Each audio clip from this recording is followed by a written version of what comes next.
Cet évangile est à la gloire du sang du Christ et comme une annonce de sa passion merveilleuse pour nous.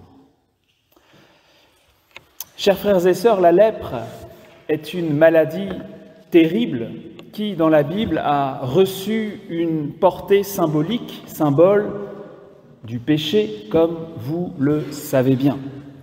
Non que les lépreux aient été considérés comme des pécheurs plus grands que les autres, si on les met à l'écart, s'ils doivent se tenir à distance, comme ici, c'est parce qu'ils sont contagieux.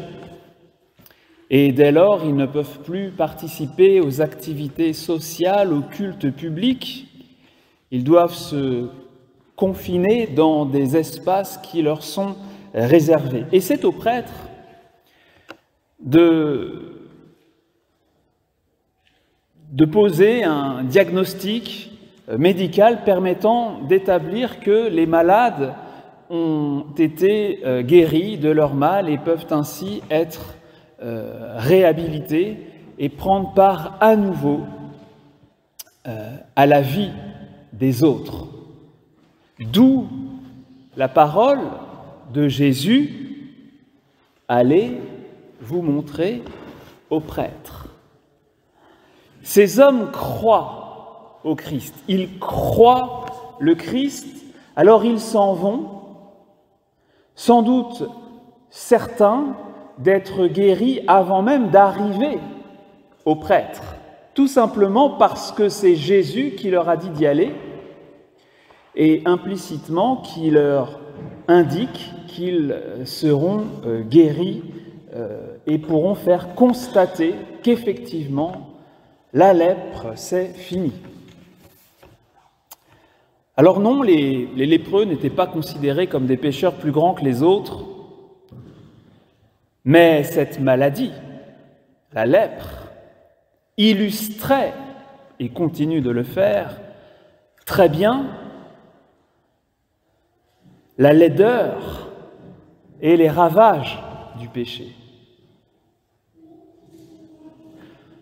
On perd ses mains, on perd ses pieds, on perd sa bouche, on perd son nez, on perd son visage. En un mot, si on ne la soigne pas, la lèpre vous démolit. Elle vous décompose vivant. Qui plus est, par la force des choses, parce qu'on est contagieux, cette terrible maladie vous isole. Eh bien, le péché, lui aussi, et d'une manière beaucoup plus profonde et grave, nous détruit, nous décompose vivant et nous divise. Le péché défigure la personne humaine créée avec amour, avec sagesse, à l'image et à la ressemblance de Dieu. Hommes et femmes ne sont plus tels qu'ils étaient à l'origine. Et avant que ne vienne enfin Jésus, l'humaine splendeur première était perdue. Partout, la foi, partout, l'amour sont fragiles. On le sait bien. Fragiles, menacés, souvent même, on les perd. Et nos relations humaines, hélas, nos relations avec Dieu aussi d'ailleurs, sont subtiles, délicates et souvent difficiles, n'est-ce pas? Le péché, en effet, démolit les enfants de Dieu. Mais Jésus est venu. Et il y a cette parole dans Saint Jean, c'est pour détruire les œuvres du diable que le Fils de Dieu est apparu. Or, s'il y a quelque chose qui est bien l'œuvre du diable, c'est cette satanée lèpre du péché. Vous savez, dit encore Saint Jean, que Jésus est apparu pour enlever les péchés, et qu'il n'y a pas de péché en lui. En cours de route, les 10 lépreux furent purifiés. Ce miracle est pour eux un bienfait, un cadeau, quel soulagement pour eux, sans doute. Mais comme tous les bienfaits de Dieu, ces guérisons ont aussi valeur de signe. Ils désignent quelque chose d'autre. Et ces miracles signalent ici pour nous l'œuvre de salut plus profonde et nécessaire que Jésus veut réaliser en délivrant nos âmes de la mort et du péché, en nous rendant, Dieu merci, notre vrai visage. D'enfants de lumière, nous sommes faits pour être des êtres d'amour et d'amour seulement. J'ai dit tout à l'heure que cet évangile était à la louange du sang du Christ et annonçait la bouleversante passion de Jésus. Pourquoi? Eh bien, parce que c'est par le sang, et c'est par le sang seulement, le sang versé pour nous et pour la multitude en rémission des péchés, que cette notre affreuse lèpre, qui défigure, qui divise, est supprimée. Il nous aime et nous a lavés de nos péchés par son sang. C'est une parole de la Bible. Il faut connaître ça par cœur. Dites avec moi. Il nous aime et nous a lavés de nos péchés par son sang. J'en vois qui ont la bouche close. Et comme Jésus fait parler les muets, il nous aime et nous a lavés de nos péchés par son sang. Cela concerne évidemment les événements qui devaient se dérouler à Jérusalem lors de la Semaine Sainte. Et vous avez noté peut-être qu'on a pris soin aujourd'hui de situer le passage de l'Évangile. En ce temps-là, Jésus marchait vers Jérusalem. C'est la dernière fois que Jésus se rend dans la ville sainte. Et saint Luc a structuré toute la deuxième partie de son évangile autour de cet ultime voyage du Christ au terme duquel il va mourir. Du coup, les événements que saint Luc relate sont tous à relire, à contempler, à comprendre à la lumière de l'amour infini qui, sur la croix, se montre, se donne et nous sauve. En marche vers Jérusalem, Jésus purifie les lépreux. À Jérusalem, il fera beaucoup plus encore, il ouvrira toutes grandes les portes du salut pour son peuple, et non seulement pour son peuple juif, mais aussi pour toutes les nations païennes. Et c'est grâce à cela que nous sommes ici. Et il n'est pas anodin que ce soit un Samaritain que Jésus nomme cet étranger.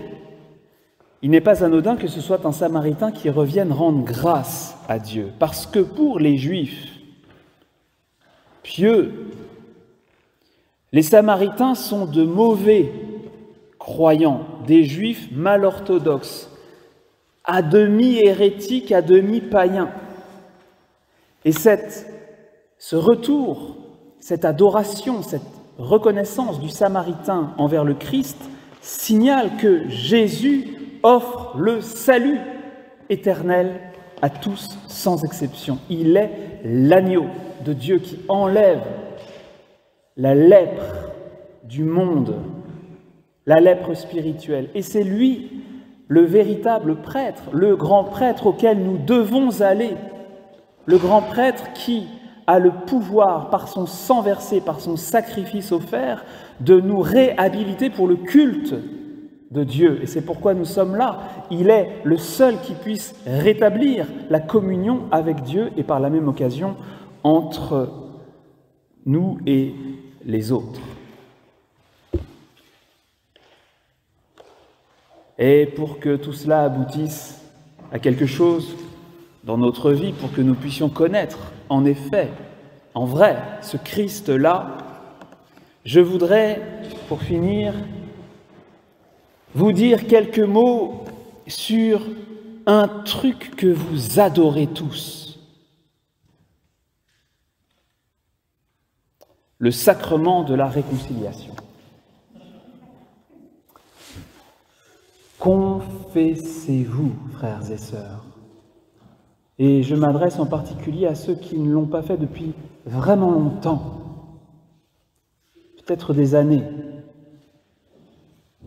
Confessez-vous, frères et sœurs, confessez-vous sans crainte et laissez l'amour ensanglanté de Jésus vous laver de vos péchés.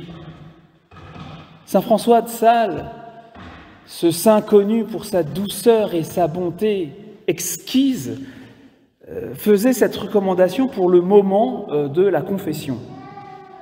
Quand vous serez devant le prêtre, considérez que vous êtes au calvaire, au pied de Jésus, crucifié.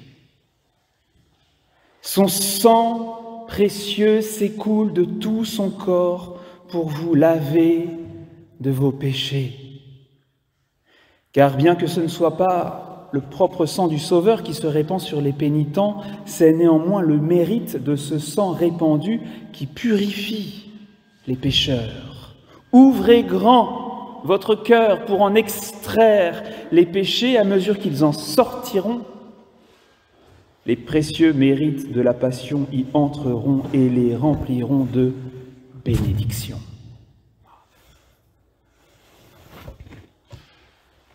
Sans une pratique régulière de la confession, nous pourrons difficilement goûter, et je dis bien goûter,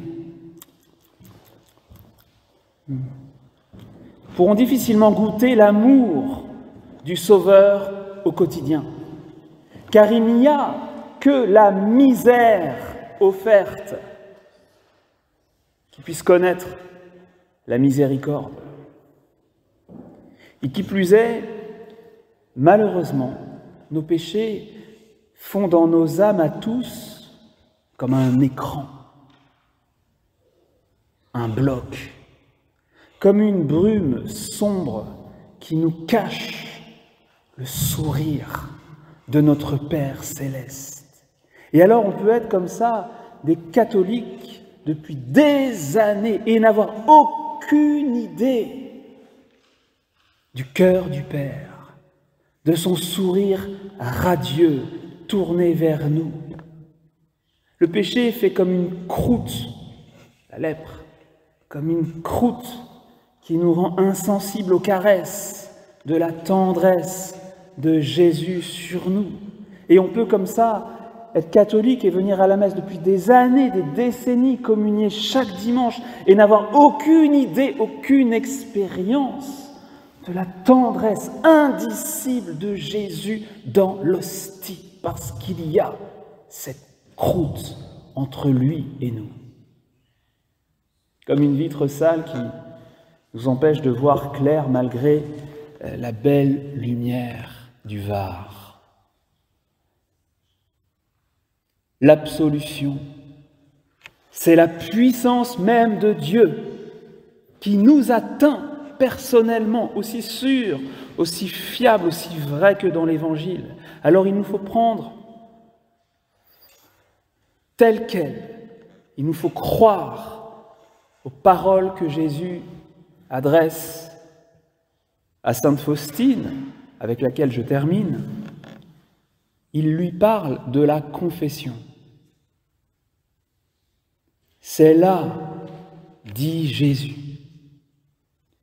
C'est là qu'ont lieu les plus grands miracles.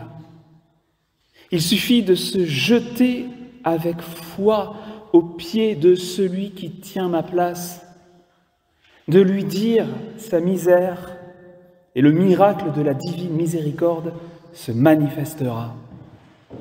Même si cette âme était en décomposition comme un cadavre, je ne dis pas que vous en êtes rendu à ce point, même si cette âme était en décomposition comme un cadavre, le miracle de la miséricorde divine redonnera vie à cette âme dans toute sa plénitude.